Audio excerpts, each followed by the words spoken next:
de hoje até o domingo, do dia 25, nós teremos uma série de pregações acerca do Natal, do real sentido do Natal, os propósitos do Natal.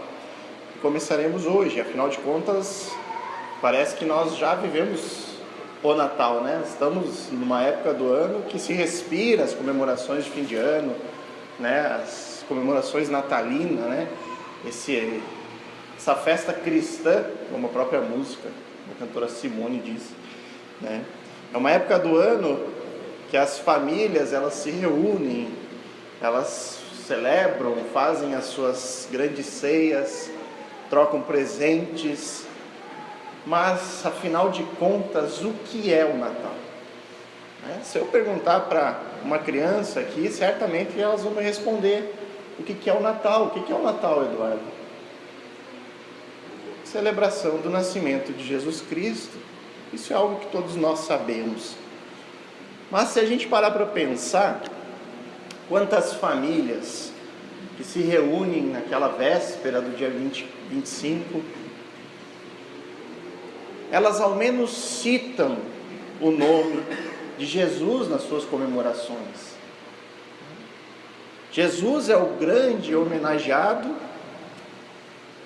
a festa é para ele, mas na grande maioria das vezes ele sequer é convidado a entrar na casa das pessoas. Mas por que o Natal lembra cada vez menos o nascimento de Jesus Cristo? Inclusive, há vários movimentos extremistas que tentam extinguir essa data do calendário. Se você procurar essa época do ano em Facebook, na internet, você vai ver várias pessoas que reivindicam o direito de excluírem essa data dos seus próprios calendários, né? Algumas pessoas, inclusive, que se recusam a celebrar o Natal, né? Eles passam o dia 25 como qualquer outro dia. E a tendência, pelo menos aquilo que a gente tem visto ano após ano, é que o significado original do Natal prossiga perdendo a sua força e se torne cada vez mais uma data como qualquer outra, sem um sentido próprio. Onde Jesus, a tendência é que seja definitivamente esquecido das festas e comemorações agora de fim de ano. Nós vamos até encontrar cristãos que concordam com isso. Elas concordam que essa data de 25 de dezembro não deve ser comemorada. E eles dizem, porque Jesus não nasceu no dia 25 de dezembro. Então nós não devemos comemorar essa data, porque nem é a data real do nascimento de Jesus. E diante de tudo isso, qual a nossa posição como cristãos diante desse tema? De fato, provavelmente Jesus não nasceu no dia 25 de dezembro. Mas, por ser algo da nossa cultura, por estar tão presente em nossas vidas desde muito tempo, o melhor que a gente pode fazer é redimir essa data. É resgatar dentro das nossas famílias, com as pessoas com quem nós temos contato, e muitas vezes essa celebração de Natal é um momento onde famílias se reúnem, você vai para a casa de alguém. É uma grande oportunidade para nós cristãos lembrarmos essas pessoas do real significado, o porquê nós comemoramos o Natal. Mas para a gente entender isso, nós precisamos primeiro compreender o porquê que nós devemos comemorar o nascimento de Jesus Cristo. Por que o nascimento de Jesus Cristo é tão importante? E ao começar essa pequena sériezinha de 3 pregações sobre o Natal, nós veremos hoje que nós precisamos sim comemorar essa data. Nós precisamos comemorar o Natal. Porque nós precisamos desesperadamente desse tal Jesus Cristo. As pessoas, elas adotam uma postura de negligenciar o dono da festa, porque de fato elas não compreendem a importância de Jesus para a vida delas. E o meu propósito hoje aqui é resgatarmos os motivos pelos quais nós precisamos sim de Jesus.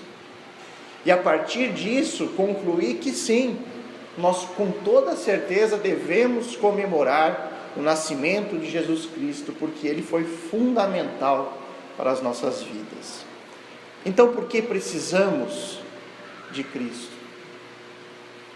Por que o nascimento de Jesus é tão importante? O motivo pelo qual nós devemos comemorar essa data. Para que a gente entenda toda essa linda história, nós precisamos ir lá para o comecinho da história da humanidade. Nós vamos fazer a leitura hoje de Gênesis capítulo 3. Gênesis capítulo 3.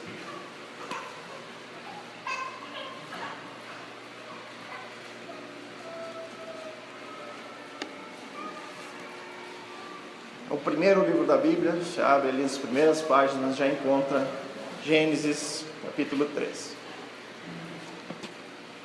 Então, acompanhe comigo a leitura. Mas a serpente, mais sagaz que todos os animais selváticos que o Senhor Deus tinha feito, disse à mulher: é assim que Deus disse: não comereis de toda a árvore do jardim? Respondeu-lhe a mulher: do fruto das árvores do jardim podemos comer, mas do fruto da árvore que está no meio do jardim, disse Deus, dele não comereis, nem tocareis nele, para que não morrais. Então a serpente disse à mulher: é certo que não morrereis, porque Deus sabe que no dia em que dele comereis, se vos abrirão os olhos, e como Deus sereis conhecedores do bem e do mal. Vendo a mulher que a árvore era boa para se comer, agradável aos olhos, e árvore desejável para dar entendimento, tomou-lhe do fruto e comeu, e deu também ao marido, e ele comeu. Abriram-se então os olhos de ambos, e percebendo que estavam nus, coseram folhas de figueira e fizeram cintas para si. Quando ouviram a voz do Senhor Deus, que andava no jardim pela viração do dia, esconderam-se da presença do Senhor Deus, o homem e sua mulher, por entre as árvores do jardim. E chamou o Senhor Deus ao homem e lhe perguntou: onde estás? Ele respondeu: ouvi a tua voz no jardim, e porque estava nu, tive medo e me escondi. Perguntou-lhe Deus: quem te fez saber que estava nu? Comeste da árvore de que te ordenei que não comesses? Então disse o homem: a mulher que me deste por esposa, ela me deu da árvore e eu comi. Disse o Senhor Deus à mulher: que é isso que fizeste? Respondeu a mulher: a serpente me enganou e eu comi. Então o Senhor Deus disse à serpente: visto que isso fizeste, maldita és entre todos os animais domésticos, e o és entre todos os animais selváticos. Rastejarás sobre o teu ventre, e comerá pó todos os dias da tua vida. Porém, inimizade entre ti e a mulher, entre a tua descendência e o seu descendente. Este te ferirá a cabeça, e tu lhe ferirás o calcanhar. E a mulher disse: multiplicarei sobremodo os sofrimentos da tua gravidez. Em meio de dores dará à luz a filhos. O teu desejo será para o teu marido, e ele te governará. E Adão disse: visto que atendestes à voz de tua mulher e comeste da árvore que eu te ordenara não comesses, maldita é a terra por tua causa. Em fadigas obterás dela o sustento durante os dias da tua vida. Ela produzirá também cardos e abrolhos, e tu comerás a erva do campo. No suor do rosto comerás o teu pão, até que tornes a terra, pois dela foi formado, porque tu és o pó da terra, e ao pó retornará. E deu ao homem o nome de Eva, sua mulher, por ser a mãe de todos os seres humanos. Fez o Senhor Deus vestimentas de pele para Adão e sua mulher, e os vestiu. Então disse o Senhor Deus: eis que o homem se tornou como um de nós, conhecedor do bem e do mal. Assim como não estenda a mão, e tome também da árvore da vida, e coma, e viva eternamente.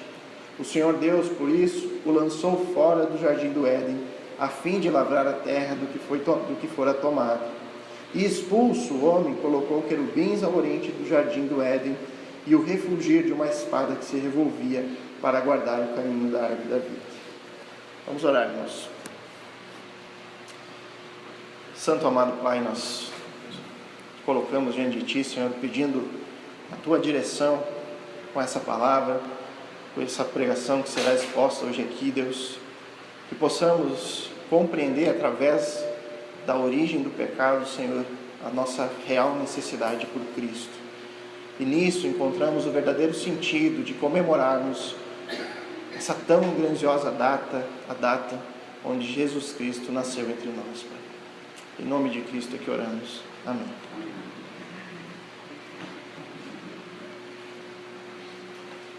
Irmãos, nós temos nesse texto o relato da queda do homem. A queda do estado original do homem sem pecado para um estado pecaminoso a partir de então. Nesse texto, além do relato do pecado original, nós temos também o primeiro evangelho, digamos assim, da Bíblia. A promessa do Messias, que é feito ali nos versos 14 e 15, onde diz o Senhor à serpente: visto que isso fizeste, maldita és entre todos os animais domésticos e o és entre todos os animais selváticos. Rastejarás sobre o teu ventre e comerá pó todos os dias da tua vida. Porém, inimizade entre ti e a mulher, entre a tua descendência e o seu descendente. Este descendente da mulher te ferirá a cabeça e tu ferirás o calcanhar. A promessa aqui do descendente de Eva que viria para pisar na cabeça da serpente. Esse é o primeiro evangelho das Escrituras. A promessa do Messias que viria vencer o pecado e a morte. O primeiro anúncio do nascimento de Jesus Cristo que nós comemoramos no Natal. Para entendermos, irmãos, o real sentido do Natal, nós precisamos primeiro entender o motivo pelo qual nós precisamos dessa promessa que Deus fez ainda lá no jardim para Adão e Eva. A promessa da vinda de Jesus para a salvação do seu povo. Então, em primeiro lugar, irmãos, nós precisamos de Cristo porque o pecado nos afastou de Deus, o nosso Criador. Dos versos 8 a 10, ele diz: quando ouviram a voz do Senhor Deus, que andava no jardim pela viração do dia, esconderam-se da presença do Senhor Deus, o homem e a sua mulher, por entre as árvores do jardim. E chamou o Senhor Deus ao homem e lhe perguntou: onde estás? Ele respondeu: ouvi a tua voz no jardim, e porque estava nu, tive medo e me escondi. O que podemos observar, irmãos, nos nossos dias, é que o homem tende a tratar o pecado de Adão como um assunto extremamente banal. Na verdade, isso que aconteceu, que nós lemos no capítulo 13 de Gênesis, é muito mais do que apenas comer do fruto proibido. As pessoas tendem a falar desse dia de uma forma tão tranquila. Você pode ver que as diversas piadas que surgem sobre esse assunto, normalmente nesses programas humorísticos de final do ano, você sempre vai ver Adão e Eva no paraíso comendo do fruto, normalmente é dito a maçã proibida. É tratado esse evento que transformou a humanidade de uma maneira trivial, de uma maneira banal. A verdade, irmãos, é que a maioria das pessoas não fazem ideia do que aconteceu naquele dia no jardim do Éden. Não fazem ideia da gravidade e das consequências daquilo para a humanidade. O paraíso que todas as pessoas procuram ou sonham estar, estava lá. A paz que nessas festas de fim de ano é tão pregado, a paz estava lá no jardim.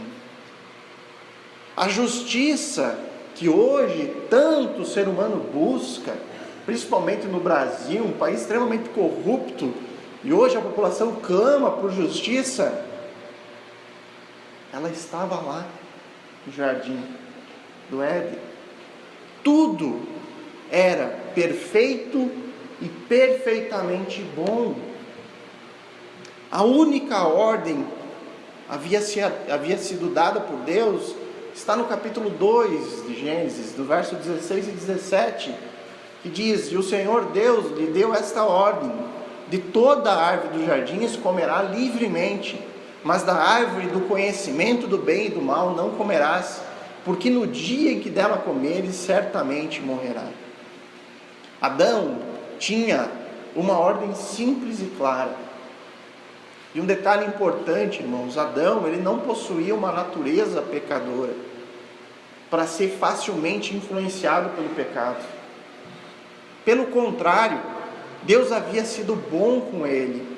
Todas as necessidades e desejos de Adão haviam sido supridos por Deus. Deus deixou bem claro para Adão as consequências da desobediência do pecado. Ele diz: certamente morrerás. Portanto, irmãos, a atitude de Adão foi uma atitude orgulhosa, um ato de total rebelião contra o Deus Todo-Poderoso. Culpados e envergonhados, Adão e Eva usaram folhas de figueira para cobrir a nudez um do outro. Também se esconderam entre as árvores da presença de Deus. A gente aprende, irmãos, através da Bíblia, que a presença do Deus Todo-Poderoso sempre traz terror aos pecadores. Nós podemos ler em Apocalipse, capítulo 6, versos 15 a 17, que as pessoas, no fim dos tempos, no dia em que estão se encontrando com Deus, elas se esconderam nas cavernas e nos penhascos dos montes, e disseram aos montes e aos rochedos: caiam sobre nós, esconda-nos da face daquele que se assenta no trono e da ira do Cordeiro. Nós podemos ler também em Hebreus 10:31 um alerta para os pecadores que não se arrependem. O autor diz: atenção, horrível coisa é cair nas mãos do Deus vivo.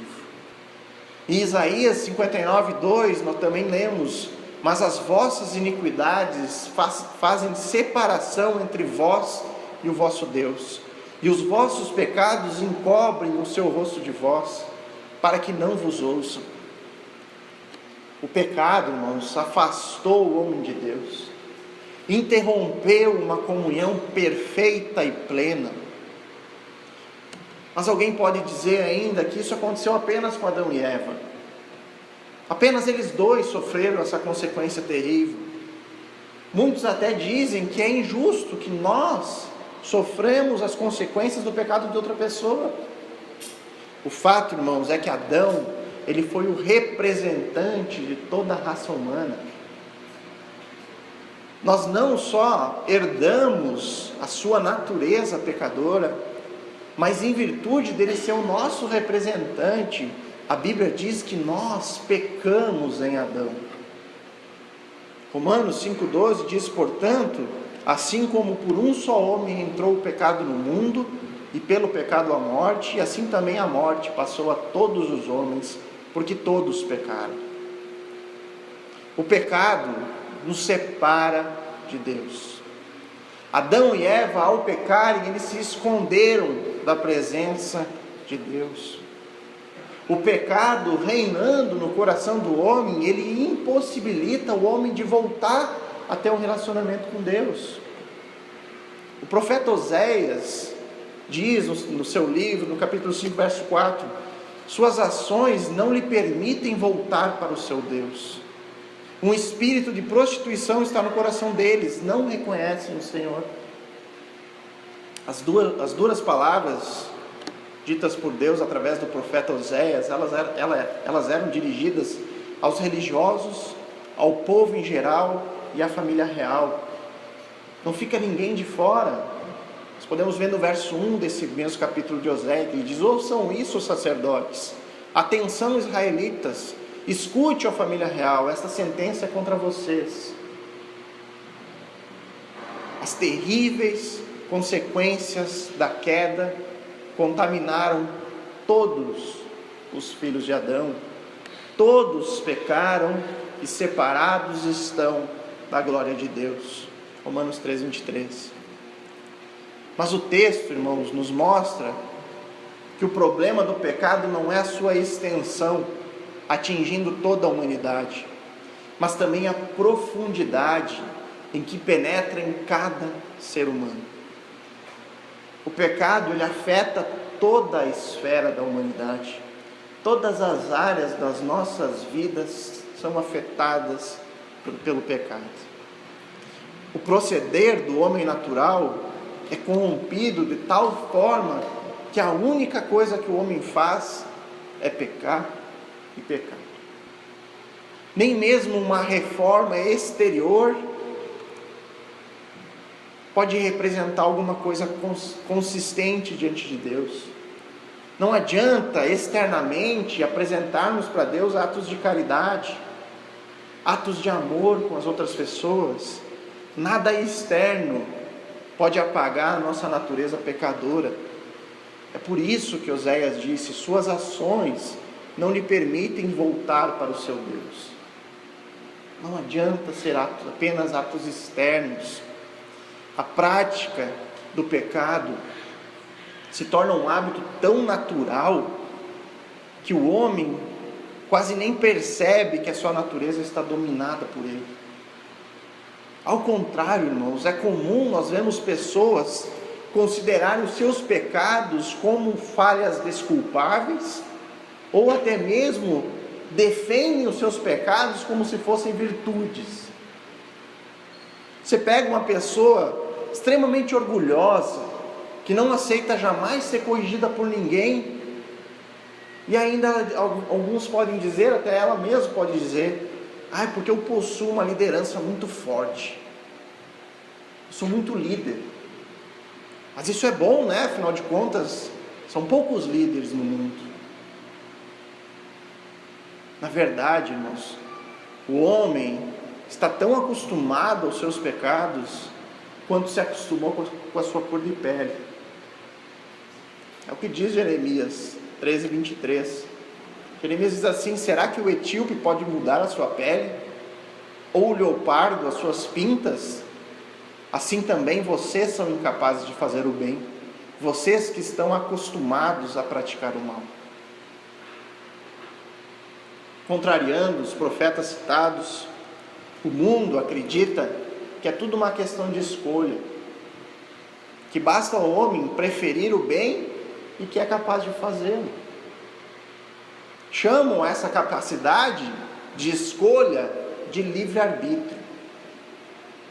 Porém, irmãos, as Escrituras não oferecem nenhum respaldo a essa filosofia humanista, quando Paulo diz em Romanos 3:12: todos se extraviaram, a uma se fizeram inúteis, não há quem faça o bem, não há nenhum sequer. Onde está o livre-arbítrio na visão de Paulo? Onde não há ninguém capaz de escolher fazer o bem. E isso, irmãos, é confirmado pela observação e pela nossa experiência.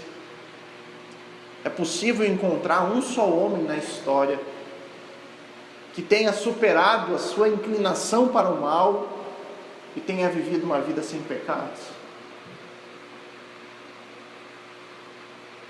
Tirando Jesus, nenhum. Quando olhamos de forma honesta para nós mesmos, para o nosso próprio coração, nós temos que confessar o mesmo que Paulo diz em Romanos 7:19: porque eu não faço o bem que quero, mas o mal que não quero, esse eu faço. Quando olharmos para nós mesmos, nós veremos a nossa própria incapacidade. Por conta disso, por ter o pecado se tornado tão natural, o homem pouco se importa com o que aconteceu no Éden, pouco se importa com o fim da comunhão plena que o homem possuía com seu Criador. O homem está dormente, mortificado por essa triste realidade. O máximo que acontece são breves relances de lucidez diante de dias ruins ou de tragédias. Nesses momentos, o homem pensa: ou questiona sobre a existência de Deus e a sua comunhão perdida, quando perdemos alguém muito querido, quando cai um avião, como aconteceu agora há poucos dias, então parece que o homem religa algo que estava dormente dentro dele e começa a pensar no que acontece depois da morte, começa a refletir sobre isso. E aí, diante de tragédias, as pessoas começam a falar: que Deus conforte essas pessoas, essas famílias, que Deus dê forças, que essas pessoas possam estar agora com Deus. Parece que o homem tenta religar aquela comunhão perdida, mas esses momentos parecem não durar muito tempo. Logo, o homem está novamente amortecido nos seus pecados, vivendo suas vidas e suas rotinas frenéticas, como se nada tivesse acontecido. Como disse Spurgeon uma vez: como somos tolos, como repetimos a cada dia a tolice de nossos primeiros pais, buscando esconder da consciência o pecado, e então achando que ele está oculto de Deus. Mas haverá um dia, irmãos, que esse fiozinho desconectado será religado, e toda a realidade que existe sobre o relacionamento Criador versus criatura será refeito diante dos nossos olhos, e todos os homens saberão claramente que viveram suas vidas em rebelião com aquele que deu vida a eles. É por isso que Apocalipse diz que no fim dos tempos as pessoas se esconderiam da presença de Deus, que elas procurariam a morte, mas não encontrarão. A pergunta que fica é: haveria um meio de restaurar essa comunhão perdida no Jardim do Éden? E curiosamente, irmãos, no verso 9 de Gênesis, nós temos a primeira pergunta das Escrituras. Você vê ali no verso 9, Deus busca e pergunta sobre o paradeiro de Adão, que estava perdido no pecado. E é maravilhoso o fato de que a primeira pergunta do Novo Testamento é de um homem pecador buscando a Cristo, buscando aquele que Paulo chama de segundo Adão. Mateus 2, 1 e 2, nós lemos que, tendo Jesus nascido em Belém da Judéia, em dias do rei Herodes, eis que vieram os magos do Oriente a Jerusalém e perguntaram: onde está o recém-nascido rei dos judeus? Porque vimos a sua estrela no Oriente e viemos para adorá-lo.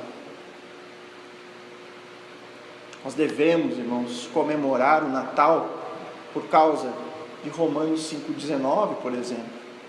Porque como pela desobediência de um só homem muitos se tornaram pecadores, assim também por meio da obediência de um só, muitos se tornarão justos.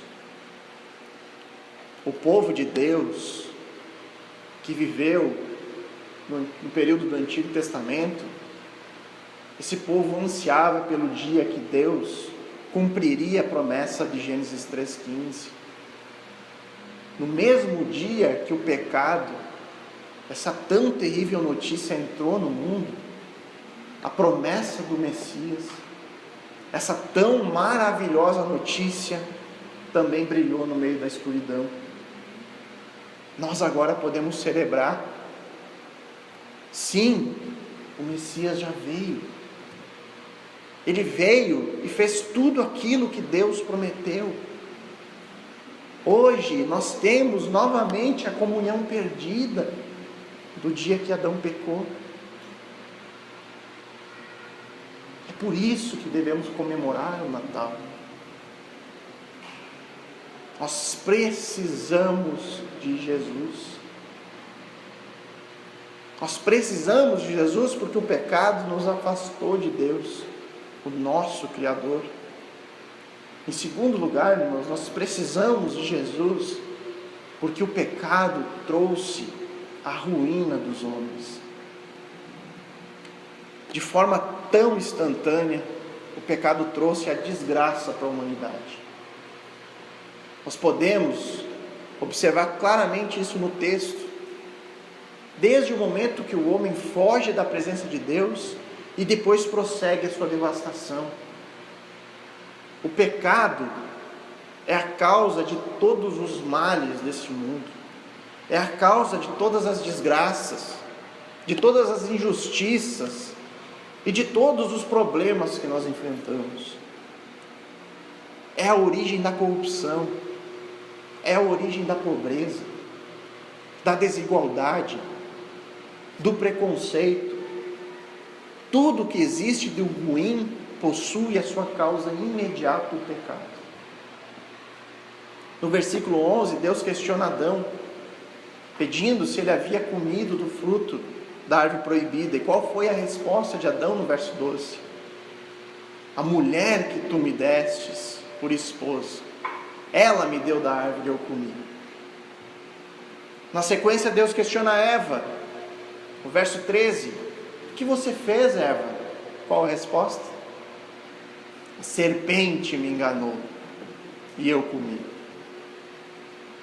O homem pecador tentando se justificar. Nós temos, por conta do pecado, uma imensa dificuldade em reconhecer as nossas falhas e as nossas culpas. Nós sempre temos boas justificativas para os nossos defeitos. No caso de Adão, não foi minha culpa, foi a mulher que você me deu. Ela fez tudo isso. Ele não levou em conta o seu dever como homem de liderar, de ser aquele que cuida da sua esposa, que zela por ela e que tem a tarefa de guiá-la. No caso de Eva, a culpa foi da serpente, ela me enganou. Eva não contou para Deus nesse momento que a árvore do conhecimento do bem e do mal era para ela agradável e desejável. Eva não contou a sua própria cobiça por aquele fruto. No verso 16, nós lemos que por causa do pecado, o parto, o nascimento de todo bebê, a partir daquele momento envolveria dor e sofrimento. Eu posso dizer que não apenas dor física do parto, mas criar os filhos pode trazer muito sofrimento nesse mundo de pecados. Quanto sofre uma mãe ao ver os seus filhos tomando o caminho das drogas? Quanto sofre uma mãe ao ver seus filhos se prostituindo ou entrando na criminalidade? Quanto sofre uma mãe cristã ao ver os seus filhos dominados pelos prazeres do mundo e negando Cristo como seu Senhor? Consequências da desgraça trazida pelo pecado. Além disso, o pecado trouxe outro tipo de dor, apresentado também no verso 16. O pecado levou a mulher a ter muitas dores também no seu relacionamento com o homem. Enquanto a liderança masculina deveria ser uma bênção para todos, o pecado tem impedido isso. O homem tem usado a sua força e a sua posição para trazer miséria às mulheres. Basta olharmos para os apuros e as opressões que tantas mulheres sofreram através da história, e mesmo hoje sofrem em tantas partes do mundo. Por outro lado, a submissão da mulher à liderança do marido no matrimônio não seria mais a mesma coisa com o pecado. Deus diz que o teu desejo será para o teu marido. Por causa do pecado, o desejo da mulher será de ser o Senhor, seu marido. Está aqui o motivo pelo qual a submissão machuca tanto os ouvidos das mulheres nos nossos dias. porque naturalmente ela deseja assumir o posto que Deus determinou para o homem no matrimônio. Prosseguindo no texto, Deus disse a Adão, nos versos 17 e 19, e Adão diz: visto que atendeste à voz de tua mulher, e comestes da árvore que eu te ordenara não comesses, maldita é a terra por tua causa, em fadigas obterá dela sustento durante os dias da tua vida. Ela produzirá também cardos e abrolhos, e tu comerás a erva do campo. No suor do rosto comerás o teu pão, até que tornes a terra, pois dela foste formado, porque tu és pó, e ao pó retornarás. A agricultura se tornou uma batalha contra a própria natureza. Talvez hoje já nós não possamos tanta familiaridade com ilustrações desse tipo que levem à agricultura, porque poucos de nós temos contato com isso. Mas creio que nós sabemos que não basta só jogar a semente na terra e elas germinarão tranquilamente, e em pouco tempo nós poderemos colher e se alimentar com aquilo que foi plantado. Hoje, para você plantar, você precisa preparar o solo, precisa regar constantemente, colocar adubo, fertilizante, combater as pragas que podem destruir a plantação, enfim. A verdade é que espinho, erva daninha e pestes, elas crescem com mais facilidade do que as plantações. Tem um gramadinho verde na sua casa, você vai ver que o mato cresce muito mais rápido do que a grama. O trabalho, ele se tornou uma tarefa suada e cansativa. O simples trabalhar para se poder sobreviver exige da maioria das pessoas se empenhar duramente em meio a muitas dificuldades. O trabalho, algo que Deus instituiu antes do pecado e que era algo prazeroso para Adão, tornou-se algo pesado e penoso. Do suor do seu rosto, Adão agora deveria tirar o seu sustento. E é algo que persiste até os nossos dias. Não é fácil. Não é fácil conquistar o sustento diário. Nós podemos ver, irmãos, que o pecado ele afetou todas as esferas da humanidade. Afetou a esfera espiritual através da ruptura do nosso relacionamento com Deus. Afetou a esfera familiar através das dificuldades por conta do pecado, em nós assumirmos os papéis corretos como maridos e esposas. Afetou a esfera profissional, porque o trabalho se tornou pesado para o homem. E também a esfera física, porque o pecado trouxe a dor, o sofrimento e a morte, que veremos mais profundamente no próximo ponto. Seguidamente, as pessoas questionam os cristãos: como pode Deus, sendo um Deus amoroso, um Deus bondoso, permitir tanto mal no mundo? Essa é a pergunta clássica que é feita a todos os crentes. Onde estava Deus quando o avião dos jogadores da Chapecoense caiu? Como Deus pôde permitir que essas vidas inocentes fossem interrompidas de forma tão trágica? A real é quando as pessoas fazem essas perguntas, elas só estão assumindo o mesmo papel de Adão e Eva no dia que Adão e Eva pecou contra Deus. Não é culpa minha. A desgraça da humanidade não é nossa culpa, dos seres humanos. Nós temos que achar um culpado.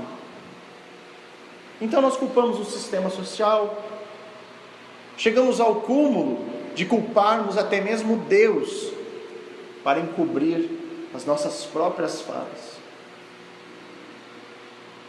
Quem foi o grande culpado dessa recente tragédia aérea? Pecado. Pelo que já se sabe do acidente, mais especificamente, o pecado da ganância de um homem que, ao querer lucrar um pouco mais, colocou em risco a vida de várias pessoas. Por isso, irmãos, devemos comemorar o nascimento de Cristo. Porque Ele veio trazer fim às nossas desgraças. Ele veio instituir o seu reino de justiça. E esse reino já está entre nós. Todo cristão pode já agora desfrutar deste reino. Não de uma maneira plena, porque ele vai ser consumado ainda no fim dos tempos. Mas já podemos sim vencer o pecado e a sua maldição. Através de Cristo, nós temos o nosso relacionamento com Deus restaurado. Através de Cristo, eu posso ter um relacionamento com a minha esposa restaurado.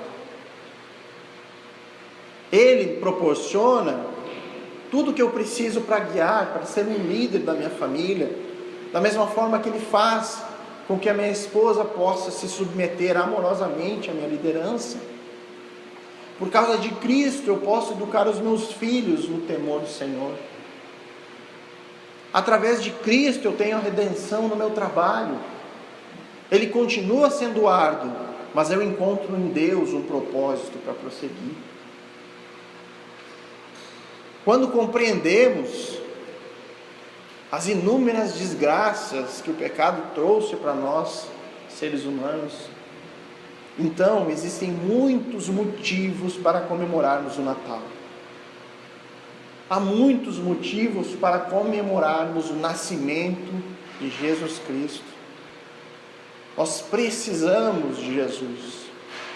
Em primeiro lugar, porque o pecado nos afastou de Deus. Em segundo lugar, nós precisamos de Jesus porque o pecado trouxe a nossa desgraça. E por fim, irmãos, nós precisamos de Jesus porque o pecado trouxe a morte. No final do versículo 19, Deus disse para Adão que ele retornaria ao pó.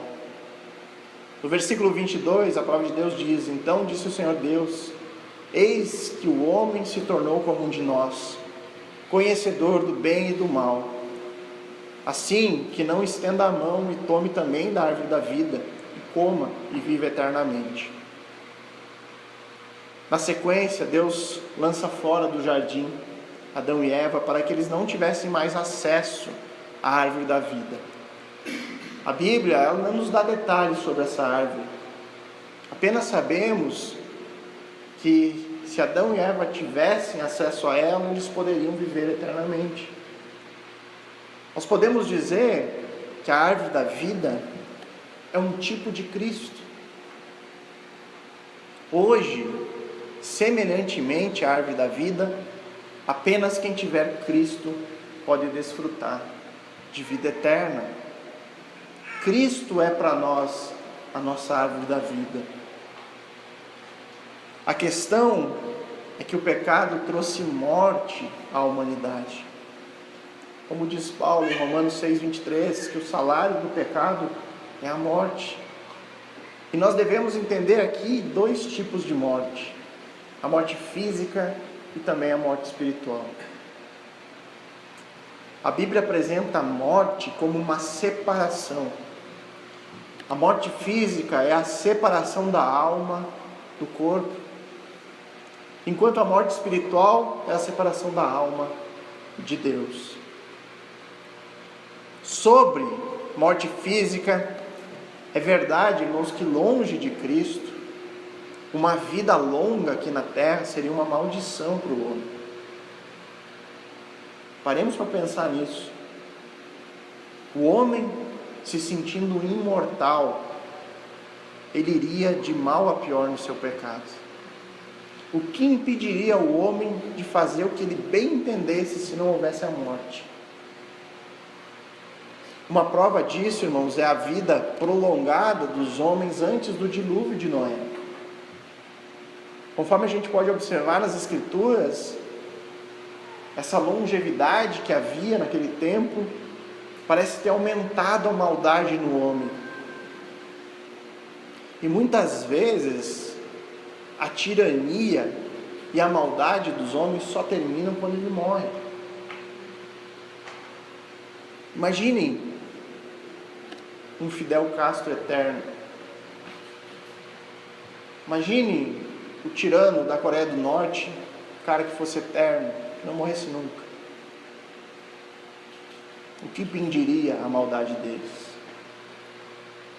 Quanta miséria eles trariam para aquele povo, para aquelas nações que eles governam. Na cruz, Jesus também experimentou a morte física. A diferença é que Adão morreu por ser um pecador. Jesus, ele nunca pecou. Ele escolheu morrer como um substituto pelos pecadores. Agora, falando de morte espiritual, esse é um tipo de morte que é experimentado em vida. Isso acontece porque a morte espiritual é uma separação do homem com Deus. A Bíblia considera uma pessoa sem Deus uma pessoa morta espiritualmente. E essa morte espiritual se dá por conta do pecado que reina na nossa vida. Sem Cristo, todos estão nessa condição. Efésios 2:1 diz que Ele, no caso Jesus Cristo, vos deu vida, estando vós mortos nos seus delitos e pecados. O texto bíblico nos ensina que mortos espiritualmente são todos aqueles que estão separados de Deus pelo pecado. Em Gênesis 2:17, Deus tinha advertido Adão que a pena da sua desobediência era a morte. Ele diz: certamente morrerás. Quando Adão desobedeceu, ele experimentou a morte espiritual de forma imediata. Foi isso que levou ele a se esconder da presença de Deus por entre as árvores. E mais tarde, Adão também conheceu a morte física aos seus 930 anos, conforme nos diz Gênesis 5:5. No sentido espiritual, todo homem, por incrível que pareça, nasce morto. Tem como alguém nascer morto? Né? Que nem diz aquela pessoa que morreu, né, dormindo, a pessoa acordou morta. Que é estranho, né? Mas nesse caso sim. Romanos 5,15 diz que a ofensa de um só, muitos morreriam. O homem só nasce realmente no dia da sua conversão. Eu olho para a Rafaela e a única certeza que eu tenho sobre o futuro dela é que ela vai precisar nascer de novo. Ela nasceu há pouco tempo, mas eu sei que ela vai ter que nascer de novo. Esqueça a ideia de que criancinhas são anjos, são inocentes. As crianças todas são pequenos pecadores que carecem da graça de Deus, como qualquer outro. A verdade é que para o ser humano que permanece incrédulo, a morte física dará um fim à chance dele receber a oferta graciosa de Deus, a salvação. Hebreus 9:27 diz que assim como o homem está ordenado morrer em uma só vez, depois disso o juízo. O homem, ele foi criado por Deus para ser imortal. Algo dentro de nós diz que nós não fomos feitos para experimentar a morte física. No fundo, o homem sabe disso. No íntimo, todos nós sabemos que a morte não é o fim. Algo vai acontecer depois disso. A morte, ela é uma intrusa nesse mundo. E ela entrou como uma penetra na festa por meio do pecado de Adão. Nós nunca estamos preparados, nem para a morte, nem para lidar com ela. Sempre que perdemos uma pessoa querida, isso é arrasador. Os dias de luto são terríveis. E é estranho, porque nós não deveríamos saber lidar com algo que é tão natural para o homem. Isso não é tão comum para nós, que nós não deveríamos estar acostumados a lidar com isso. Por que é tão difícil? Por que sempre é tão doloroso? Todos nós aqui, irmãos, não estaremos mais vivos daqui a um século. Nenhum de nós. E E provavelmente nem as pessoas que estarão vivas nesse período sequer se lembrarão de nós. Nós não sabemos lidar com isso, com a morte, porque ela não é natural. Nós não fomos criados para morrer. Por isso que a morte é tão triste. Por isso que é tão difícil lidar com ela. Porque ela veio por conta do nosso pecado.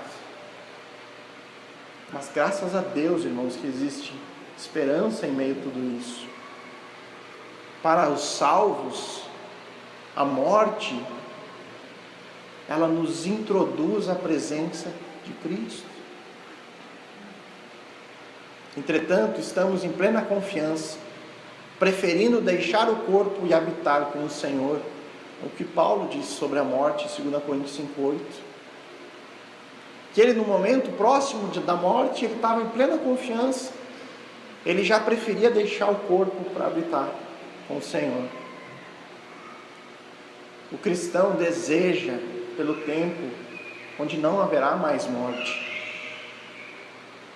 Esse é o motivo final, irmãos, pelo qual devemos comemorar e comemorar muito o Natal. Porque em Cristo nós vencemos os nossos maiores medos e o nosso maior inimigo, a morte. A morte espiritual já foi vencida e hoje nós temos a alegria de desfrutar de vida e da verdadeira vida, que é a comunhão com Deus. A morte física, irmãos, essa todos nós experimentaremos, exceto se Cristo voltar, e nós devemos desejar por isso. A gente não precisa experimentar essa morte. Volta, Senhor Jesus. Mas a morte física, para nós cristãos, é apenas um até logo. A morte para o cristão é lidada completamente diferente. Como Paulo lidou. Eu até prefiro estar lá na presença de Cristo, porque a promessa da ressurreição do crente é extremamente real e viva. O cristão pode ter certeza que se acontecer hoje, se hoje for o dia da nossa morte, então hoje mesmo nós estaremos com Cristo no paraíso. Nós temos muitos motivos para comemorarmos o Natal, para celebrarmos o nascimento de Jesus. Mas isso só vai fazer sentido se compreendermos os motivos pelo qual nós necessitamos desesperadamente de Cristo, o nosso Salvador. E nós precisamos dele, em primeiro lugar, porque o pecado nos afastou de Deus, o nosso Criador. Em segundo lugar, precisamos de Jesus porque o pecado trouxe a desgraça da humanidade. E por fim, nós precisamos de Jesus porque o pecado trouxe a morte. São motivos de sobra, irmãos, para no dia 25 de dezembro nós comemorarmos, nós celebrarmos, nós agradecermos a infinita graça de Deus para conosco. Enquanto muitos estarão celebrando a glutonaria,